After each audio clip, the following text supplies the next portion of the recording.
eagerly anticipated round 1 of the Irish Drift Championship, brought to you from the epicentre of Irish motorsport, Mondello Park.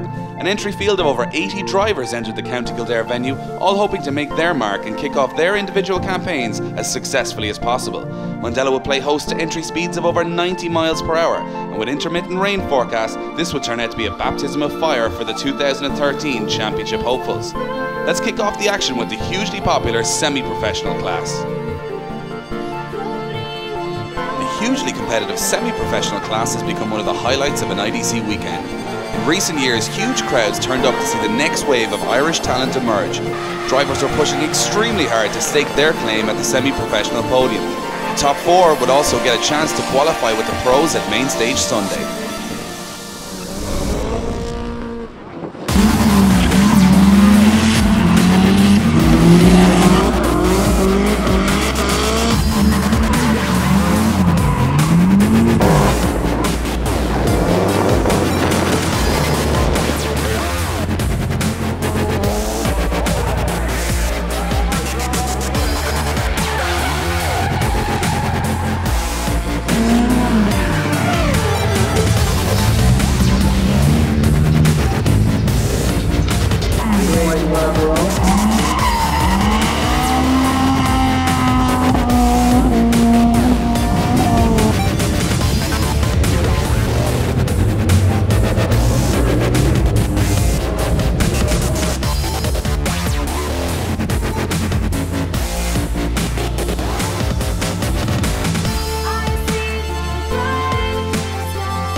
Here we go. Race to the final state, Jack shot at massive entry.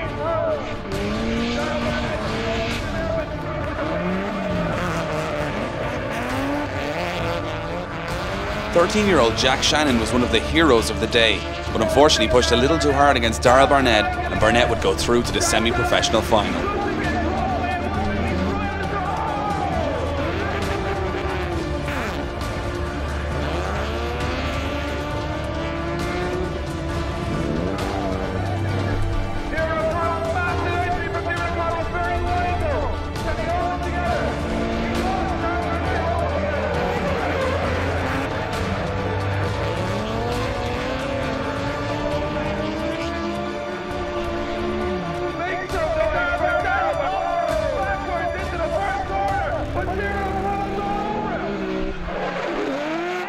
So Darrell Barnett emerges as the overall winner, proving that consistency is key as the young northern man saw off the challenge of hard charger of the day, Diarmuid O'Connell, who had to settle for second place.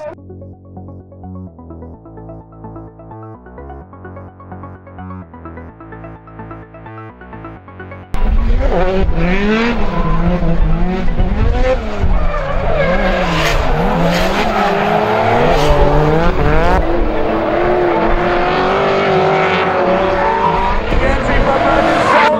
nice so far.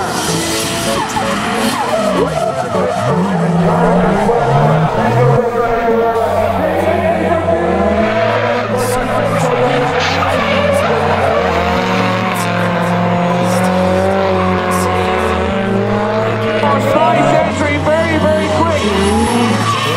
From down by that to BMW. So intriguing, feels like I'm hypnotized. When I see you, I get a feeling that I get petrified.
Track conditions became treacherous for pro qualifying, with a number of shock exits so early in the competition. However, National Kart Centre and Falcon Tyre driver James Dean topped the board. He was followed in second place by an on-fire Gavin Lennon, and Team Hancock and Team Delta A86 driver Brian Egan rounded out the top three in qualifying. Superlap followed the pro qualifying session. The premise of Superlap is to determine the top 16 battle grid. Each of the 16 qualifiers have one attempt to press the judges in order to gain a maximum of 30 points. James Dean put in a huge score early on in the competition.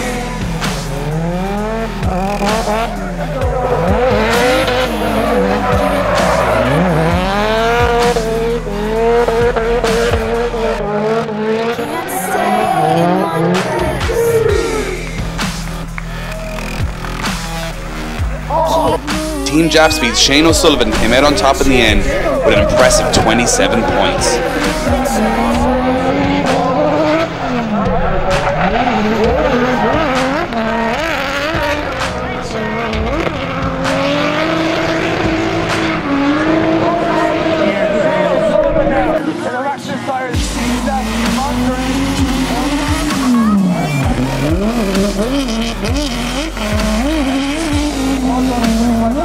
Also outside the top 16. Front better for Shane O'Sullivan. Make some noise for the County Galway man as he almost hits the water right here.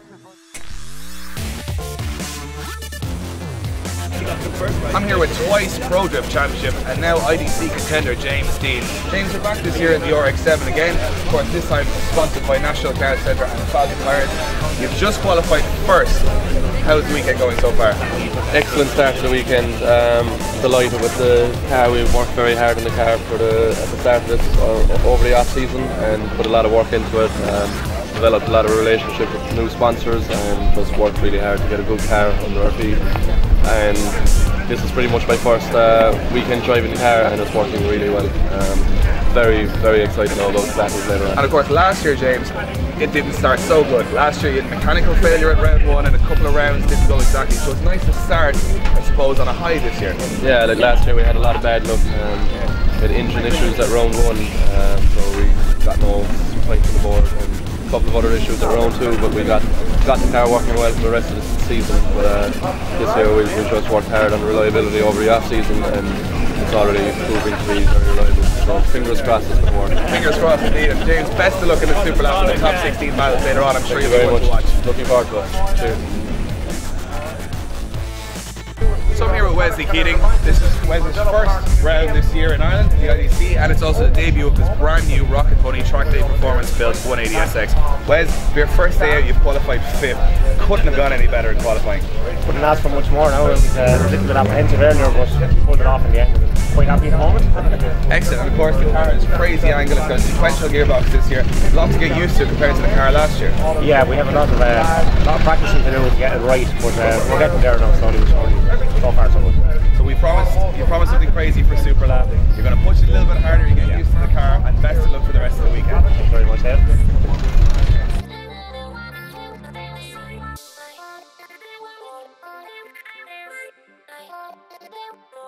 So with qualifying and Super Lap done, the stage was set. Join us after the break for all the action from the top 16 battles. Welcome back to round 1 of the Irish Drift Championship from Mondello Park. Sunny skies greeted us for the opening of the top 16 parade. The grandstand and the banks around the circuit were packed. With 3 previous champions, many capable championship contenders and a host of pro rookies amongst the grid, this was going to be anyone's game. Dark clouds loomed and the crowd held their breath, awaiting what was to be one of the most dramatic top 16 finals in recent history. Can't stay in one place.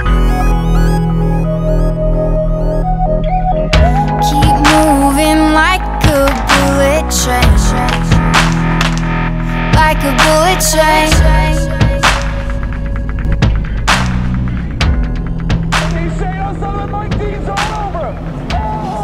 The first top 16 pairing pitted Super Lap victor Shane O'Sullivan against Mike Dean.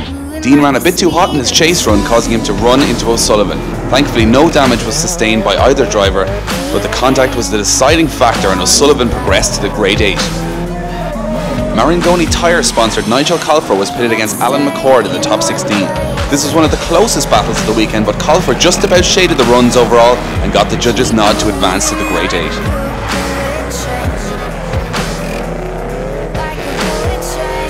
Hankook's Adrian Walsh, 2012 Pro Drift Semi-Pro Champion, and Team WKD's Wes Keating squared up next. A fairly even battle ensued and the judges had to call it one more time. Keating opened up a big gap on Walsh on his lead run, which was enough to see the Carlow man advance to the Grade 8.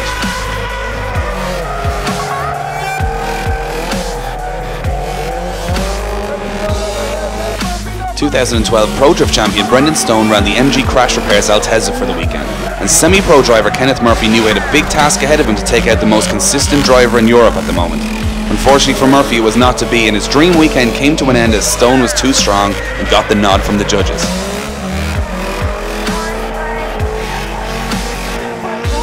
Next up, 17-year-old Dwayne McKeever faced low-brain drifters and Achilles Tyres' Martin French. This was an eagerly anticipated battle, but French looked like a man possessed in his V8-powered PS, shading the affair and moving on. The final battle of the top 16 saw James Dean line up alongside another of the V8 crew, John Paul McCarthy. The big feature of this pairing was McCarthy going off course in his chase run, as he pushed hard to stick to Dean's door, ultimately handing Dean the win and the final spot in the Grade 8.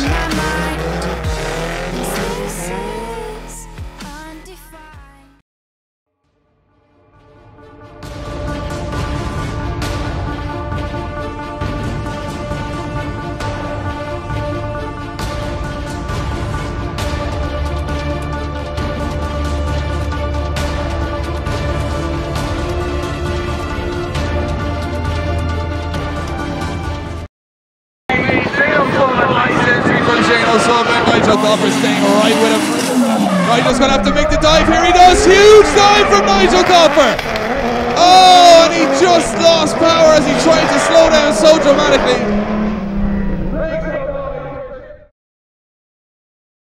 Nigel Colfer, big entry roll, Shane O'Sullivan hanging back a little bit here, but Shane O'Sullivan now tries to make the dive. Not making the same mistake as Nigel Colfer on the first as he takes it round forward, nice and smooth, nice and steady. Gavin Lennon, big entry for Gavin Lennon, big entry for Brian Egan. Brian Egan making the dive behind Gavin Lennon here. And he's right with it, Brian Egan is right on the back bumper of Gavin Lennon as they come around forward. 256 brake horsepower running it down.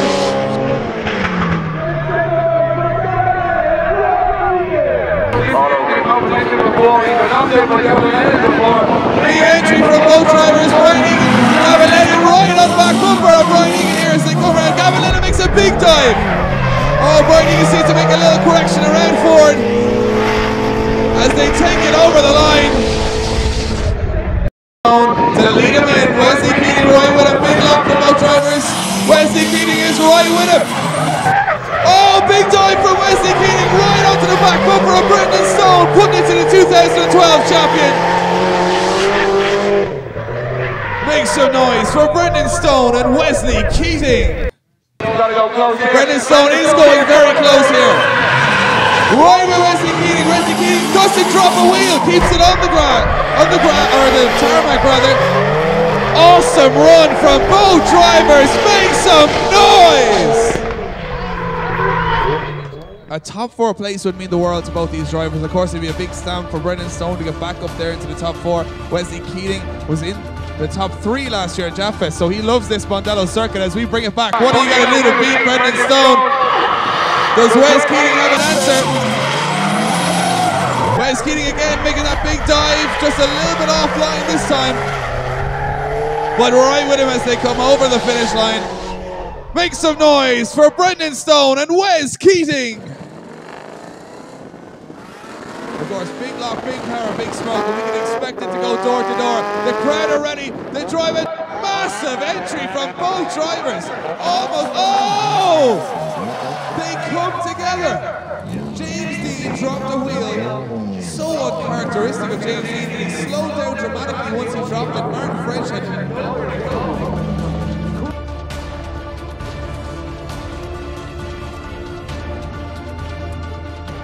Contact on the first run resulted in one of the longest judging deliberations we have ever witnessed in IDC, including video footage provided by some of the media in attendance featuring many different angles of the moment of contact.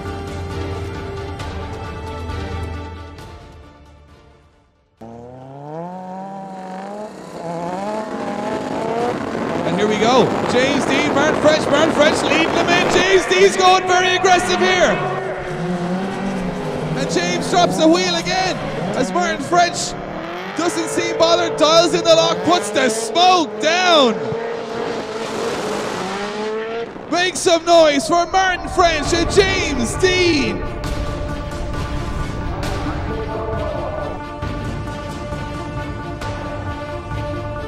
Luck seemed to be on Dean's side as he lined up for his top 4 battle with Brendan Stone. Word from the pits was that Brendan Stone had to retire from the event owing to mechanical issues, handing Dean a spot in the final by default. Shane O'Sullivan, massive entry, Gavin Lennon. Right with him, Gavin Lennon's going to make a big dive here. He does, right down the inside. Gavin Lennon all over Shane O'Sullivan. Door to door, wheel to wheel. Oh!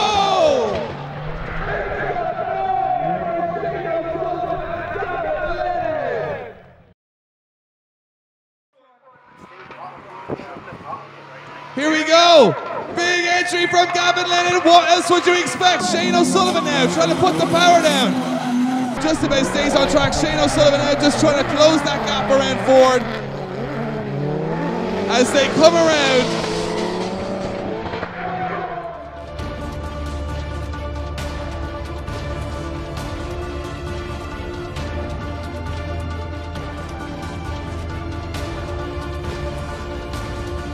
Gavin Lennon was not going to settle for anything less than a spot in the final today, and he made light work of his semi-final opponent Shane O'Sullivan.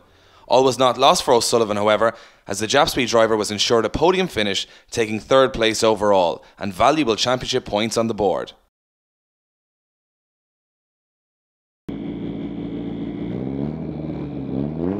We're ready ready to go. The marshals are ready to go. The judges are ready. Here we go. James Dean, Gavin Lenihan, door to door, bumper to bumper as they come through the first corner. Gavin Lenihan all over James Dean, diving down the inside, right on his back bumper. Incredible stuff from both drivers. That's the final we wanted to see.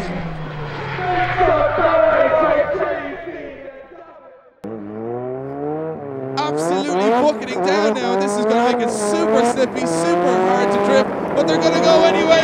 Gavin Lenihan slides in and he's lost it. James Dean holds it. Dave, Would you believe it? I was just thinking as they were leaving the line there, Dave, you know, the challenge really for Gavin was to hold his line as he came through, being the lead driver. If he was to spin first. Would you believe it? James Dean holds it together as he goes across the line. Make some noise for James Dean.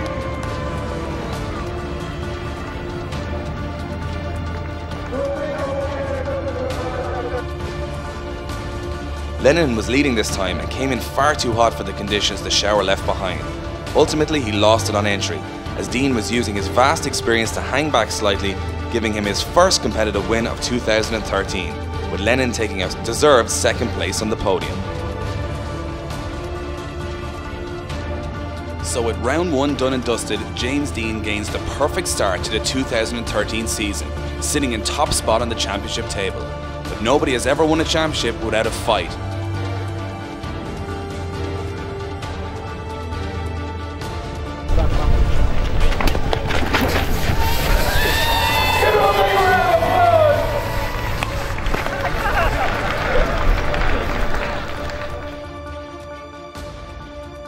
Yesterday the car wasn't going properly, so we didn't even think that we'd make it today. So to come out and qualify in the super lap first was just brilliant, like, you know, and just kept going through. Top 16, ended up in third place, so brilliant. It was very good, and I didn't think the rain fell. Just fell when it falls in that hill, you just get caught a lot. It's very easy to get caught out there, but I was very happy with the result. Played a bit safe. I knew it was going to be extremely slippy.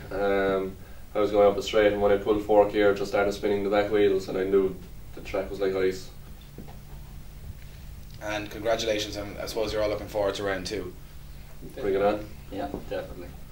Run some walls. So we now look forward to round two of the 2013 season, which will be held in a track which is without a doubt the most technical, high speed and dangerous run here in Ireland. That of course is Punchestown Racecourse in County Kildare. This go hard or go home event is a firm driver and fan favourite with plenty of wall rubbing action and will really test the mettle and resolve of the best in the business. Make sure to keep up to date with all the event information as it happens on our Facebook page, and we'll join you next time for more from the Irish Drift Championship.